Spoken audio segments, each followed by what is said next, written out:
ಯಾವಾಗಲೂ ಮುಖದಲ್ಲಿ ಮಂದಹಾಸ ಬೀರುತ್ತಾ ಎಲ್ಲರ ಗೊಂದಲಗಳನ್ನು ಬಗೆಹರಿಸುವ ನಿಮ್ಮ ಆ ಶಾಂತ ಮುಖದ ಹಿಂದೆ ಎಷ್ಟು ಆಳವಾದ ಚಿಂತೆ ಮತ್ತು ನೋವು ಅಡಗಿದೆ ಅಂತ ಒಮ್ಮೆ ಯೋಚಿಸಿ ನೋಡಿ. ನೀವು ಪ್ರತಿಯೊಬ್ಬರ ಜೀವನದ ತಪ್ಪುಗಳನ್ನು ತಿದ್ದಿ ಎಲ್ಲವನ್ನೂ ವ್ಯವಸ್ಥಿತವಾಗಿಡಲು ಜವಾಬ್ದಾರಿ ತಗೊಳ್ತೀರಾ. ಕಷ್ಟದಲ್ಲಿದ್ದವರ ಕಣ್ಣೀರು ಒರೆಸಲು ಓಡೋಡಿ ಹೋಗ್ತೀರಾ. ಆದರೆ ದಿನದ ಕೊನೆಗೆ ನಿಮ್ಮ ಮನಸ್ಸಿನ ಒಳಗಿನ ಬಿರುಗಾಳಿಯನ್ನ, ನಿಮ್ಮ ಆತಂಕವನ್ನ ಹಂಚಿಕೊಳ್ಳಲು ಯಾರೂ ಇಲ್ಲವಲ್ಲ ಅನ್ನೋ ಭೀಕರ ಒಂಟಿತನದಲ್ಲಿ ಮೌನವಾಗಿ ಕುಳಿತಿರ್ತೀರಾ, ಹೌದಲ್ವಾ? ಯಾರದೇ ಏನೇ ಗೊಂದಲಗಳಿದ್ದರೂ ಮುಂಚೂಣಿಯಲ್ಲಿ ನಿಂತು ಪರಿಹಾರ ನೀಡುವ ನಿಮ್ಮ ಈ ಅತಿಯಾದ ಕಾಳಜಿಯ ಗುಣವೇ ಕೊನೆಗೆ ನಿಮ್ಮನ್ನು ಒಂಟಿತನದ ಜ್ವಾಲೆಯಲ್ಲಿ ಬೇಯುವಂತೆ ಮಾಡುತ್ತದೆ. ಈ ವಿಶೇಷವಾದ ವಿಶ್ಲೇಷಣೆಗೆ ಸ್ವಾಗತ. ಕನ್ಯಾ ರಾಶಿ ಎಂದರೆ ಕೇವಲ ತಪ್ಪು ಹುಡುಕುವ, ಅತಿಯಾಗಿ ಯೋಚಿಸುವ ಅಥವಾ ಲೆಕ್ಕಾಚಾರ ಹಾಕುವ ರಾಶಿಯಲ್ಲ. ಅದರೊಳಗೆ ಸಾಗರಕ್ಕಿಂತಲೂ ಆಳವಾದ, ಯಾರಿಗೂ ಕಾಣದ ಭಾವನೆಗಳ ಜಗತ್ತೇ ಇದೆ. ಇವತ್ತು ನಾವು ಆ ನಿಗೂಢ ಪ್ರಪಂಚದ ರಹಸ್ಯವನ್ನ ಭೇದಿಸಲಿದ್ದೇವೆ. ಕನ್ಯಾ ರಾಶಿಯವರು ಯಾಕೆ ಹಠಾತ್ನೇ ಎಲ್ಲರ ಸಂಪರ್ಕ ಕಡಿದುಕೊಂಡು ಮೌನಕ್ಕೆ ಶರಣಾಗಿ ತಮ್ಮದೇ ಆದ ಜಗತ್ತಿನಲ್ಲಿ ಒಂಟಿಯಾಗಿರೋಕೆ ಇಷ್ಟಪಡ್ತಾರೆ ಅಂತ ನೀವು ಯಾವತ್ತಾದರೂ ಯೋಚಿಸಿದ್ದೀರಾ? ಸುತ್ತಮುತ್ತ ಇರೋರು ಇದನ್ನ ನೋಡಿ ಇವರಿಗೆ ತುಂಬಾ ಅಹಂಕಾರ ಅಥವಾ ಇವರು ಎಲ್ಲರನ್ನೂ ದ್ವೇಷಿಸ್ತಾರೆ ಅಂತ ಸುಲಭವಾಗಿ ಜಡ್ಜ್ ಮಾಡ್ತಾರೆ. ಆದರೆ ಒಂದು ವಿಷಯ ಗೊತ್ತಾ? ಇಲ್ಲಿ ನಿಜವಾದ ಸತ್ಯ ಶುರುವಾಗುತ್ತೆ. ಇದು ಇವರ ದೌರ್ಬಲ್ಯ ಅಲ್ಲ, ಇದು ಬ್ರಹ್ಮಾಂಡದ ಒಂದು ಭಯಾನಕ ಸತ್ಯ. ಮತ್ತೊಂದು ಆಶ್ಚರ್ಯ ವಿಷಯ ಅಂದ್ರೆ ಇದೇ ಅವರ ಅತಿದೊಡ್ಡ ಸೂಪರ್ ಪವರ್ ಕೂಡ ಹೌದು. ಬನ್ನಿ ಈ ಏಕಾಂತದ ಹಿಂದಿರೋ ಅಸಲಿ ಕಥೆಯನ್ನ ನೋಡೋಣ. ಕನ್ಯಾ ರಾಶಿಯವರ ಆಳವಾದ, ಹೇಳಿಕೊಳ್ಳಲಾಗದ ಮಾನಸಿಕ ನೋವನ್ನ ಅರ್ಥ ಮಾಡಿಕೊಳ್ಳೋದು ಇವತ್ತು ನಮಗೆ ಬಹಳ ಮುಖ್ಯ. ಅವರು ಸಮಾಜದಿಂದ ಹೀಗೆ ದಿಢೀರನೆ ದೂರ ಉಳಿಯೋದಕ್ಕೆ ಕಾರಣ ಅವರ ಮುನಿಸಲ್ಲ, ಇದು ಅವರ ಭಾವನಾತ್ಮಕ ಉಳಿವಿಕೆ, ಅಂದರೆ ಇಮೋಷನಲ್ ಸರ್ವೈವಲ್. ಪ್ರಪಂಚದ ಕೃತಜ್ಞತೆಯಿಂದ ಮತ್ತು ಅತಿಯಾದ ನಿರೀಕ್ಷೆಗಳಿಂದ ತಮ್ಮನ್ನ ತಾವು ರಕ್ಷಿಸಿಕೊಳ್ಳಲು ಬ್ರಹ್ಮಾಂಡವೇ ಅವರಿಗೆ ಕೊಟ್ಟಿರುವ ಒಂದು ಅದ್ಭುತವಾದ ರಕ್ಷಣಾ ಕವಚ ಇದು. ಈ ರಹಸ್ಯ ಗೊತ್ತಾದ್ರೆ ನೀವೇ ಆಶ್ಚರ್ಯಪಡ್ತೀರಾ.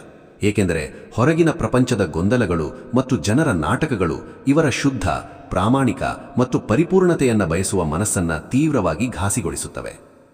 ಭಾವನಾತ್ಮಕ ಬಳಲಿಕೆ ಮತ್ತು ಓವರ್ ಥಿಂಕಿಂಗ್ ರಹಸ್ಯ. ಈಗ ಮೊದಲನೇ ಮತ್ತು ಅತಿ ಮುಖ್ಯವಾದ ಭಾಗ, ಭಾವನಾತ್ಮಕ ಬಳಲಿಕೆ ಮತ್ತು ಒಂಟಿತನ. ಇದರ ಬಗ್ಗೆ ತಿಳ್ಕೊಳ್ಳೋಣ. ಜ್ಯೋತಿಷ್ಯ ಶಾಸ್ತ್ರದಲ್ಲಿ ಕನ್ಯಾ ರಾಶಿ ಪೃಥ್ವಿ ತತ್ವವನ್ನ ಹೊಂದಿರೋ ರಾಶಿ. ಪೃಥ್ವಿ ತತ್ವ ಅಂದ್ರೆ ಏನ್ ಗೊತ್ತಾ? ಇದು ಸ್ಥಿರತೆ, ತಾಳ್ಮೆ, ಜವಾಬ್ದಾರಿ ಮತ್ತು ಎಲ್ಲವನ್ನೂ ಸಹಿಸುವ ಗುಣದ ಸಂಕೇತ. ಅಂದ್ರೆ ಇವರು ತಮ್ಮ ಸುತ್ತಮುತ್ತ ನಡೆಯುವ ಪ್ರತಿಯೊಂದು ವಿಚಾರದಲ್ಲೂ ಅಸ್ತವ್ಯಸ್ತತೆ ಅಥವಾ ಅನ್ಯಾಯವನ್ನ ಕಂಡರೆ ಸಹಿಸೋದಿಲ್ಲ. ಯಾರಾದರೂ ಸಮಸ್ಯೆಯಲ್ಲಿದ್ದರೆ ಇವರು ತಕ್ಷಣವೇ ಆ ಜವಾಬ್ದಾರಿಯನ್ನ ತಾವೇ ಹೊತ್ತುಕೊಂಡು ಅದನ್ನ ಸರಿಪಡಿಸಲು ನಿಲ್ತಾರೆ. ಭೂಮಿಯು ಎಲ್ಲಾ ಭಾರವನ್ನು ಹೇಗೆ ಹೊರತ್ತೋ ಹಾಗೆ ಕನ್ಯಾ ರಾಶಿಯವರು ಇತರರ ಕಷ್ಟಗಳನ್ನು ನಿವಾರಿಸಲು ತಮ್ಮ ಬುದ್ಧಿ ಮತ್ತು ಶಕ್ತಿಯನ್ನ ಧಾರೆ ಎರುತ್ತಾರೆ. ಇದೇ ಅವರ ದೊಡ್ಡ ಶಕ್ತಿ, ಜೊತೆಗೆ ಅಷ್ಟೇ ದೊಡ್ಡ ದೌರ್ಬಲ್ಯ ಕೂಡ. ಕೆಲವೊಮ್ಮೆ ಇವರು ತುಂಬಾ ಜನರ ಮಧ್ಯೆ ಇದ್ದಾಗಲೂ ಸುಮ್ಮನೆ ಮೌನವಾಗಿ ಕೂತಿರ್ತಾರೆ, ವಿಪರೀತ ದಣಿದಂತೆ ಫೀಲ್ ಮಾಡ್ತಾರೆ. ಯಾಕೆ ಅಂತ ಗೊತ್ತೇ? ಇದು ಖಂಡಿತ ಫಿಸಿಕಲ್ ಆಯಾಸ ಅಲ್ಲ, ಇದು ಅಕ್ಷರಶಃ ಎಮೋಷನಲ್ ಬರ್ನೌಟ್ ಮತ್ತು ಮೆಂಟಲ್ ಫಿಟೀಗ್. ಬೇರೆಯವರ ಜೀವನವನ್ನು ಸರಿಪಡಿಸಲು ಹೋಗಿ ಇವರ ಮನಸ್ಸು ಸಂಪೂರ್ಣವಾಗಿ ನಿತ್ರಾಣಗೊಂಡು ಬಿಡುತ್ತದೆ. ಜನರ ಮುಖ ನೋಡಿದ ತಕ್ಷಣ ಅಥವಾ ಅವರ ಮಾತು ಕೇಳಿದ ತಕ್ಷಣ ಅವರು ಎಷ್ಟು ಸ್ವಾರ್ಥಿಗಳು, ಅವರು ಆಡುತ್ತಿರುವುದು ಸುಳ್ಳೋ ಅಥವಾ ನಿಜವೋ ಅಂತ ಪತ್ತೆ ಹಚ್ಚುವ ಅದ್ಭುತ ವಿಶ್ಲೇಷಣಾ ಶಕ್ತಿ ಇವರಲ್ಲಿದೆ. ಈ ನಿರಂತರ ಪ್ರಕ್ರಿಯೆ ಮತ್ತು ಅತಿಯಾದ ಆಲೋಚನೆ ಇವರ ಎನರ್ಜಿಯನ್ನೇ ಹೀರಿಬಿಡುತ್ತೆ. ಅದಕ್ಕೆ ಅವರು ಜನರಿಂದ ದೂರ ಹೋಗುವುದು. ಇದು ದ್ವೇಷದಿಂದ ಅಲ್ಲ, ಬದಲಾಗಿ ತಮ್ಮನ್ನು ತಾವು ಈ ಭಾವನಾತ್ಮಕ ಬಳಲಿಕೆಯಿಂದ ಕಾಪಾಡಿಕೊಳ್ಳೋಕೆ ಇರೋ ಒಂದೇ ದಾರಿ ಅನ್ನೋ ಕಾರಣಕ್ಕೆ. ಇವರ ಪ್ರತಿಯೊಂದು ಗುಣದ ಹಿಂದೆಯೂ ಬ್ರಹ್ಮಾಂಡದ ಒಂದೊಂದು ದೊಡ್ಡ ಶಕ್ತಿ ಅಡಗಿದೆ. ಇವರ ಆಳವಾದ ಬುದ್ಧಿವಂತಿಕೆ ಮತ್ತು ವಿವೇಚನೆ ಬುಧಗ್ರಹದಿಂದ ಬಂದರೆ, ಎಲ್ಲವನ್ನೂ ಸಹಿಸಿಕೊಂಡು ಮುನ್ನಡೆಯುವ ಆ ತಾಳ್ಮೆ ಪೃಥ್ವಿ ತತ್ವದಿಂದ ಬರುತ್ತದೆ. 6ನೇ ಮನೆಯ ಗುಪ್ತ ಜ್ಯೋತಿಷ್ಯ ರಹಸ್ಯ. ಮುಂದಿನ ಹಂತಕ್ಕೆ ಹೋಗೋಣ. ಇದು ಕಾಲಪುರುಷನ 6ನೇ ಮನೆಯ ಗುಪ್ತ ರಹಸ್ಯ. ಇಲ್ಲಿ ಜ್ಯೋತಿಷ್ಯದ ಅಸಲಿ ಲೆಕ್ಕಾಚಾರ ಶುರುವಾಗುತ್ತೆ. ಜ್ಯೋತಿಷ್ಯದ ಲೆಕ್ಕಾಚಾರದಲ್ಲಿ ಕನ್ಯಾ ರಾಶಿ ಕಾಲಪುರುಷನ 6ನೇ ಮನೆಯನ್ನು ಪ್ರತಿನಿಧಿಸುತ್ತೆ. ಈ 6ನೇ ಮನೆ ಎಂದರೆ ಜ್ಯೋತಿಷ್ಯದಲ್ಲಿ ರೋಗ, ಋಣ, ಶತ್ರು ಹಾಗೂ ಸೇವಾ ಮನೋಭಾವದ ಸ್ಥಾನ. ಬುಧಗ್ರಹದ ಆಧಿಪತ್ಯದಲ್ಲಿರೋ ಈ ಮನೆ ಇವರನ್ನು ಸದಾ ಇತರರ ಸೇವೆ ಮಾಡುವಂತೆ ಮತ್ತು ಸಮಸ್ಯೆಗಳನ್ನು ಬಗೆಹರಿಸುವ ಕಡೆಗೆ ಸೆಳೆಯುತ್ತೆ. ಆದರೆ ಇಲ್ಲಿ ಗಮನಿಸಬೇಕಾದ ಒಂದು ದೊಡ್ಡ ರಹಸ್ಯ ಇದೆ. 6ನೇ ಮನೆಯ ಪ್ರಭಾವದಿಂದಾಗಿ ಇವರು ಸದಾ ಇತರರ ತಪ್ಪುಗಳನ್ನು ಸರಿಪಡಿಸುವ ಹೀಲಿಂಗ್ ಶಕ್ತಿಯನ್ನು ಹೊಂದಿರುತ್ತಾರೆ. ಇವರು ಜನರ ಜೊತೆ ತುಂಬಾ ಬೆರೆತಾಗ ಬೇರೆಯವರ ನೆಗೆಟಿವ್ ಎನರ್ಜಿ ಮತ್ತು ಕಪಟತನ ಇವರನ್ನು ಸುಲಭವಾಗಿ ಆಕ್ರಮಿಸುತ್ತವೆ. ಹಾಗಾಗಿಯೇ ಇವರ ಆತ್ಮ ಸುರಕ್ಷತೆಗಾಗಿ ಮತ್ತು ಮಾನಸಿಕ ಶಕ್ತಿಯನ್ನು ಮರುಸಂಗ್ರಹಿಸಲು ಪದೇ ಪದೇ ಏಕಾಂತಕ್ಕೆ ತಳ್ಳಲ್ಪಡುತ್ತಾರೆ.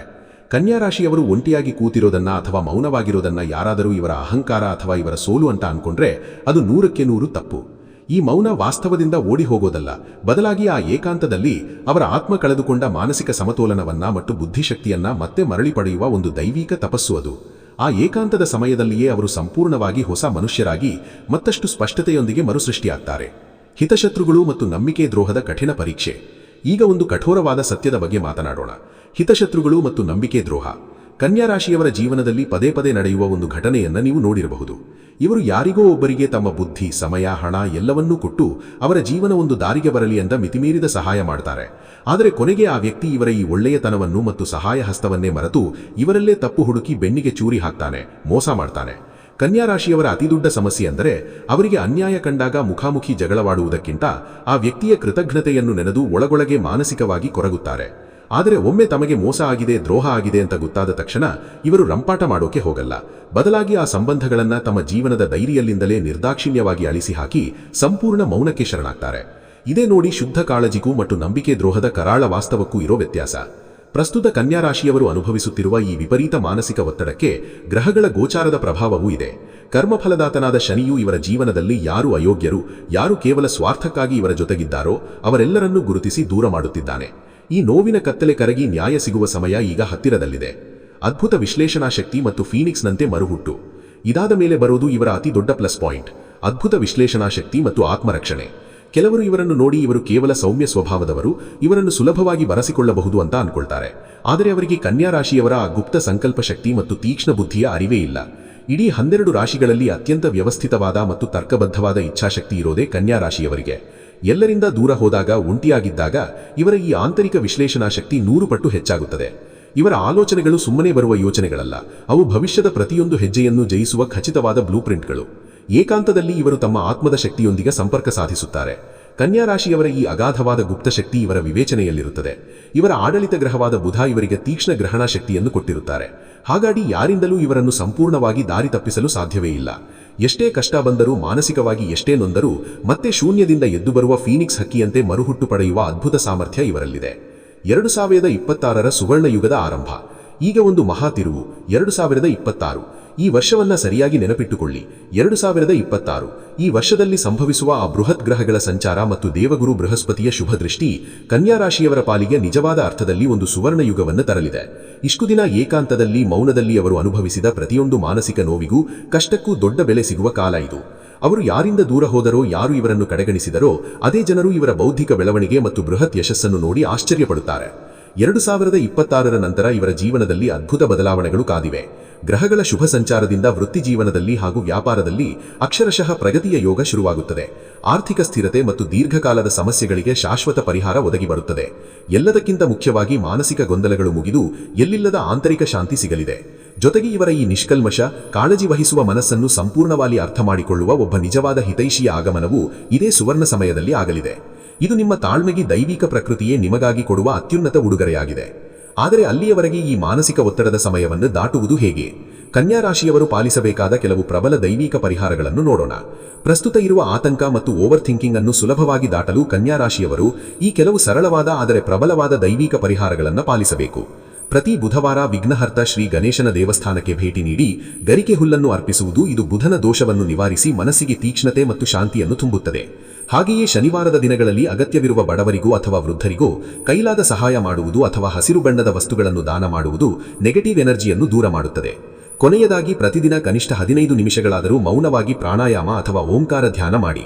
ಇದರಿಂದ ನಿಮ್ಮ ಅತಿಯಾದ ಆಲೋಚನೆ ನಿಯಂತ್ರಣಕ್ಕೆ ಬರುತ್ತದೆ.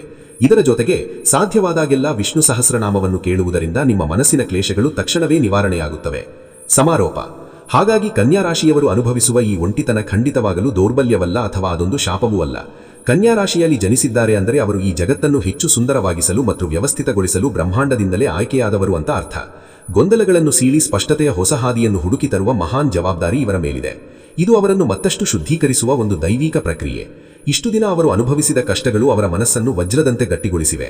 ಅವರು ಎಲ್ಲರಿಂದ ದೂರ ಹೋದದ್ದು ಸೋಲೊಪ್ಪಿಕೊಳ್ಳಲು ಅಲ್ಲ, ಬದಲಾಗಿ ತಮ್ಮ ಬುದ್ಧಿಶಕ್ತಿಯನ್ನು ಒಟ್ಟುಗೂಡಿಸಿಕೊಂಡು ಮಹಾನ್ ವಿಜಯವನ್ನು ಸಾಧಿಸಲು ಆ ಆಳವಾದ ಮೌನವೇ ಅವರ ಅತಿದೊಡ್ಡ ಶಸ್ತ್ರ.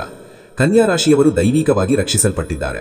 ಇಷ್ಟು ದಿನದ ಆ ಗೊಂದಲದ ಕತ್ತಲೆಯನ್ನು ದಾಟಿ ಈಗ ಪರಮ ಬೆಳಕಿನ ಕಡೆಗೆ ವಿಜಯಶಾಲಿಯಾಗಿ ಹೆಜ್ಜೆ ಹಾಕುವ ಸಮಯ ಬಂದಿದೆ. ಈ ವಿಶ್ಲೇಷಣೆ ನಿಮಗೆ ಇಷ್ಟವಾದಿದ್ದರೆ ನೀವು ಅಥವಾ ನಿಮ್ಮ ಸುತ್ತಮುತ್ತಲಿರುವ ಕನ್ಯಾ ರಾಶಿಯವರ ಜೀವನದಲ್ಲಿ ನಡೆದ ಇಂಥದೇ ಘಟನೆಗಳನ್ನು ಕಮೆಂಟ್ ವಿಭಾಗದಲ್ಲಿ ತಪ್ಪದೆ ಹಂಚಿಕೊಳ್ಳಿ. ಇಂತಹ ಮತ್ತಷ್ಟು ಆಳವಾದ ಬ್ರಹ್ಮಾಂಡದ ರಹಸ್ಯಗಳನ್ನು ತಿಳಿಯಲು ಕಾಲಚಕ್ರ ಯೂಟ್ಯೂಬ್ ಚಾನೆಲ್ ಅನ್ನು ಈಗಲೇ ಸಬ್ಸ್ಕ್ರೈಬ್ ಮಾಡಿ. ನೆನಪಿಡಿ, ಬ್ರಹ್ಮಾಂಡದ ಅಗಾಧವಾದ ಶಕ್ತಿ ಸದಾ ನಿಮ್ಮ ಜೊತೆಗಿದೆ. ಧನ್ಯವಾದಗಳು. ನಿಮ್ಮ ಜಾತಕ ಗೊತ್ತಿಲ್ಲದೆ ಜೀವನದ ಚಿಂತೆ ಮಾಡ್ತಾ ಇದ್ದೀರಾ? ಅನೇಕ ಜ್ಯೋತಿಷರಲ್ಲಿ ಕೇಳಿ ಹಣ, ನೆಮ್ಮದಿ ಕಳೆದುಕೊಂಡಿದ್ದೀರಾ? ಚಿಂತೆ ಬಿಡಿ, ನಿಮ್ಮ ಮುಂದಿನ ಜೀವನದ ಬಗ್ಗೆ ನೀವೇ ತಿಳಿದುಕೊಳ್ಳುವ ಸುವರ್ಣಾವಕಾಶ. ಕೇವಲ 499 ರೂಪಾಯಿಗೆ ನಿಮ್ಮ ಸಂಪೂರ್ಣ ಜನ್ಮ ಜಾತಕ ನಿಮ್ಮ ಕೈಯಲ್ಲಿ. ಈ ಜಾತಕದಲ್ಲಿ ನಿಮ್ಮ ವಿದ್ಯಾಭ್ಯಾಸದ ಬಗ್ಗೆ, ಉದ್ಯೋಗ, ಮದುವೆ, ಹಣಕಾಸಿನ ಸಮಸ್ಯೆಗಳ ಬಗ್ಗೆ, ಆಸ್ತಿ ವಿಚಾರಗಳ ಬಗ್ಗೆ, ಆರೋಗ್ಯ ಸಮಸ್ಯೆಗಳ ಬಗ್ಗೆ, ದಾಂಪತ್ಯ ಕಲಹಗಳ ಬಗ್ಗೆ, ನಿಮಗಿರುವ ತೊಂದರೆಗಳೇನು, ಅದಕ್ಕೆ ಪರಿಹಾರಗಳೇನು, ಜಾತಕದಲ್ಲಿ ಯಾವ ಯಾವ ಯೋಗಗಳಿದೆ, ನಿಮಗಿರುವ ದೋಷಗಳಿಗೆ ಪರಿಹಾರಗಳೇನು ಎನ್ನುವಂತಹ ಸಮಗ್ರ ಮಾಹಿತಿ ಈ ನಿಮ್ಮ ಜನ್ಮ ಜಾತಕದಲ್ಲಿರುತ್ತದೆ. ಈ ಜಾತಕ ನಿಮಗೆ ಅರ್ಥವಾಗುವಂತಹ ರೀತಿಯಲ್ಲಿ ನಿಮ್ಮದೇ ಭಾಷೆಯಲ್ಲಿ ಪಡೆಯಬಹುದು. ಈ ಜಾತಕ 80ರಿಂದ 90 ಪುಟಗಳು ಹೊಂದಿರುತ್ತವೆ. ಕೇವಲ 15 ನಿಮಿಷಗಳಲ್ಲಿ ನಿಮ್ಮ ವಾಟ್ಸ್ಆಪ್ ಸಂಖ್ಯೆಗೆ PDF ಫೈಲ್ ನ ಮೂಲಕ ಕಳುಹಿಸಲಾಗುತ್ತದೆ. ಈಗಲೇ ನಿಮ್ಮ ಜನ್ಮ ಜಾತಕವನ್ನ ಪಡೆಯಲು ಹಾಗೂ ಗುರುಜಿಯವರ ಸಲಹೆಗಳನ್ನ ಪಡೆಯಲು ನಮ್ಮ ವಾಟ್ಸ್ಆಪ್ ಸಂಖ್ಯೆಗೆ ಜಾತಕ ಎಂದು ಮೆಸೇಜ್ ಮಾಡಿ ನಿಮ್ಮ ಭವಿಷ್ಯದ ಕನ್ನಡಿಯನ್ನ ಪಡೆದುಕೊಳ್ಳಿ. ಕೇವಲ 499 ರೂಪಾಯಿಗೆ ನಿಮ್ಮ ಸಂಪೂರ್ಣ ಜನ್ಮ ಜಾತಕ ನಿಮ್ಮ ಕೈಯಲ್ಲಿ.